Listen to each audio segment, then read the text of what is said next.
ప్రతి జీవిది పుట్టుకేనయ్యా. కానీ మనది అమ్మ కడుపు పుట్టుక. అమ్మ అంటే ప్రేమ. ఆ ప్రేమ కడుపు నుంచి పుట్టాం. ప్రేమగానే బ్రతకాల. గుర్తుపెట్టుకోండి, ఏదో పుట్టాం బ్రతికాం పోయామంటే కాదయ్యా. ప్రతి మనిషికి జన్మదినం ఉంటుంది, మరి మరణదినం ఉంటుంది. ఈ మధ్య 10 మంది మన యొక్క మంచితనాన్ని వాళ్ళ హృదయాల్లో మోసేలా మనం బ్రతకాలయ్యా. 10 మంది మన స్వార్థంపై ఉమ్మేలా బ్రతకూడదు. ఇదొక్కటి గుర్తుపెట్టుకోండి. 10 మంది మన మంచితనాన్ని హృదయంలో మోసేలా బ్రతికితే అది బ్రతుకు నుంచి జీవించడం అవుతుంది.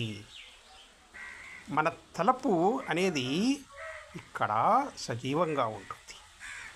ఇది చనిపోయిన బ్రతికొండటం అంటే. జీవిస్తేనే బ్రతికుంటాం. మన తలపు అనేది ఆ 10 మందిలో వస్తే అది బ్రతుకంటే అలా బ్రతకాలరా అని పక్కుడికి చెప్పగలగాల, ఇంకొకరికి చెప్పగలగాల మన గురించి. మన తలపు వస్తే ఆపేయరా, అది ఒక బ్రతికేనా అని ఇలా బ్రతకూడదు. అంటే మన స్వార్థంపై ఉమ్మేలా మనం బ్రతకూడదు. మన మంచితనాన్ని 10 మంది తమ హృదయాల్లో మోసేలా బ్రతకాలి. అది బ్రతుకు నుంచి జీవించడం, జీవితాన్ని ధన్యపరుచుకోవడం. గుర్తుపెట్టుకోండి.